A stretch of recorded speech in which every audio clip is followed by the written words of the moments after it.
up a Barbican road. Big cars, feed it a bang. Italy, no brother, we no shop at Thailand. Out there, every girl to whistle. Yeah. You're a gunman thing around the road now. Back in our days, we used to wine and do soak and all them things. The young people up here, gunman thing and do thing. Good night, everyone. Good night. Yes. Daniel. Very good initiative. Excellent. I like it.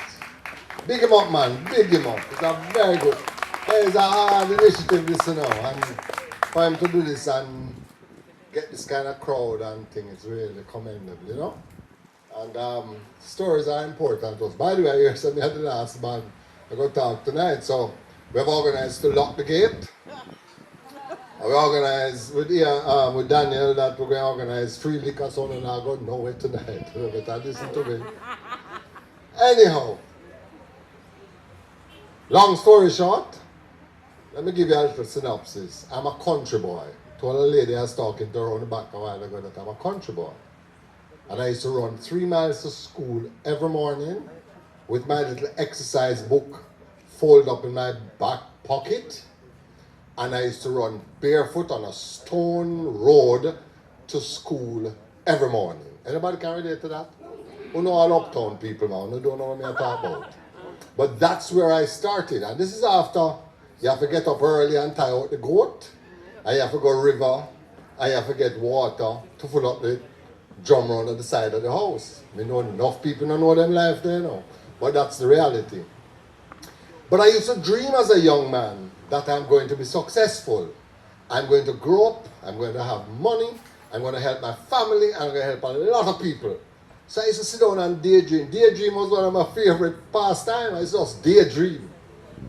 Anyhow, came to Kingston from the country at age 15.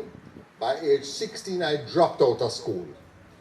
Now, when you drop out of school in a time, it's an easy thing. But I told my mother she couldn't afford it. My mother and father struggled. I never even knew I was poor. And now I look back on it and realize I'm really poor. I never knew I was poor because I had fun as a kid and my parents did what they could. But looking at it now, I was a poor little fellow. So I said to my mother, look here, I know you can't manage it, so I'm going to organize and get a work so I can help you. So I went and got a work at an auto parts store. Then pay me $25 a week. Them time the $25 can buy clothes enough. So I went to, the first pay that I got, I went to West Parade at a place called Manhattan House for those who, lawyer on the back there? Lawyer remember Manhattan House down at West Parade? Yes, I'm going to buy a pair of jeans because I only had one good pants, or we call Sunday best. That's what them call it, I didn't know them call it nowadays. Sunday best, good pants. I had one good pants so I could wear. So I had to go buy a pair of jeans down at Manhattan House for $13 out of my $25. By the second pay, I got 2 shirts and I started dressing myself up. And then after a while, I started saving $10 a week. And of course, giving my mother $10 and then buy food and things and struggle. But as a little youth, now I was always interested in helping people. Now, back in the day, in the 70s, for those who remember, I know it's pure young people in the place, you know. But there was no Japanese car parts in Jamaica, because Japanese car was a new car. We had the Hillman Hunters and the Austin Cambridge. Anybody know Austin Cambridge? Eh? You know your age now. Everybody knows Austin Cambridge. I know Toyota. And anybody know Datsun? Rahated, yes, so no old then. Well, Datsun turned Nissan, right? That's what is in Nissan now. But nobody would sell car parts for the Japanese cars. So me as a little youth now used to always try and help the customers when they come in to find English car parts that could work for the Japanese vehicles. So I always get a little tip for organize lunch, the man and give me a little tip and thing, but I was a youth always helping the customers to find a substitute. When I lost favor with the company that I work with, I left and I went home. By that time, I had gotten a motor car in those days. At the time when people run left Jamaica. Again, some of my young people never know. There was a time that enough people run go to Canada and North America because of the political turmoil in the late 70s, right? So I got a car. How I get the car? I have like a staff savings and I give the brethren the money and then now him say, you go and pay the loan. So I have a nice Rover. Anybody know Rover motor car? You know the thing, man. Nice car them time there, no? Rover and Jaguar. So like a 19-year-old youth now have a Rover drive. Me arrive, you know, because me have my Rover. I used to use it now to buy and sell stuff to help me out and pay my bills and stuff like that. I was a nice 19-year-old Christian young man. I went to Brownstown one night to a church service. And me there saw something wrong with the Rover, you know. And we carry go a mechanic man and he might try weld something and burn up the car. Remember me tell you, it's the worst day of my life. Because you talk about a poor little country boy now come to town and in 3 years you have a Rover motor car? Man, me say no man, my life mash up you now. The morning after, I have nothing to give me an income. I have no job. I can't pay my rent. And the old man when I rent the place, so I'm come check me, you know, what was going on, how's the rent, you know. Can't pay the rent. And I sat there and said, what the hell am I going to do? I have nothing to bring an income. I have no parents to help me, no family members to help me. What do I do? And I thought about it. And I said, boy, look here, I'm going to go back to my bicycle. I used to ride a bicycle, you know. I'm a friend of a bicycle and I trust it from him. $200 I'm selling it from him. And I got the bicycle, fix it up. Then I called down at Mitchell's Auto Supplies. I said, brethren, anybody come in at the car parts store and ask about Japanese car parts, you know.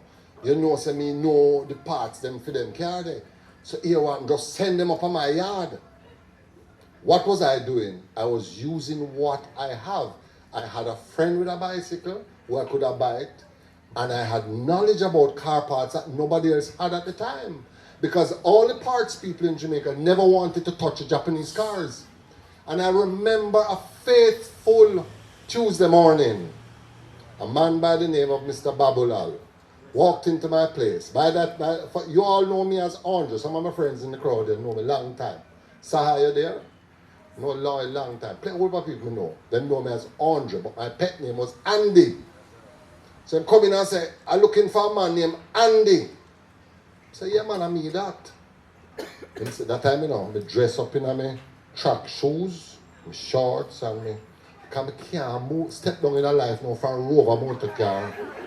Figure ride bicycle. So I have to go and like me exercise. Like me fit and ready, you know. It's a big step down in my life, you know. So the man come and say, a man from down at Mitchell sent me to a 1-2 cross and bearing from Mitsubishi Gallant. I said, don't worry about it, man. Where's your place? I'll have them delivered to you. Boss, you know. So my boy give me my man. I go down a Spanish Town Road, you know. And I buy 2 cross and bearing for the Morris Oxford. Anybody know Morris Oxford? But it worked perfectly. Take it out of the box, I can't make the man who was British Leland motor car parts. I sell him. So you take it out of the box and say, the man said, Jesus Christ, where you get this? I said, don't worry about it, man. I have connections all over. And of course, in pay me a big money for it, but it's about 500% profit me make, you know. Can't get it in Jamaica. At that time, I had knowledge that nobody else had. Then the man look and point one over and say, look here, see a Mitsubishi Gallant there belong to the Ministry of Health. It need a decarb kit. I said, don't worry about it. I'm going to get it. By this time, you know, $40 me have in my life, you know. You hear me say? My story is $40 on a bicycle moving from the Rover the morning after. The man write a check and give me.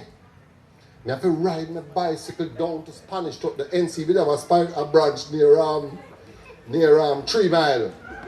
Some people might know that branch. I'm going to change the check. Then the man ordered the other decarb kit now and give me another check again. So twice in one day, I have to ride down to Spanish Town Road, go change the check.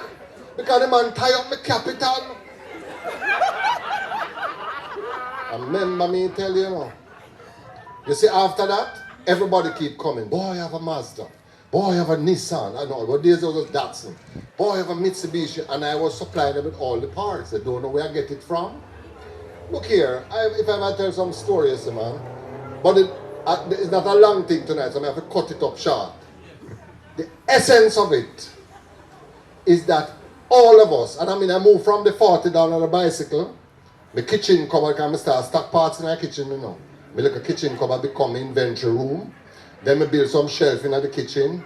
Then I go to the next bedroom. Then all the night time I have to clear off parts off of my bed. Because the thing I grow now, I reinvest in the business. Before you know it, I take over the whole house. Before you know it, I turn it into a commercial property. Before you know it, I open branch of Mobile. Before you know it, I open branch all over the country. And go on, and the Lord has been good to me. That is the morning after my Rover motor car burn up. Anything you want to achieve in life with the right attitude, remember, the darkest part of the night is what? Just before dawn. We all can do it.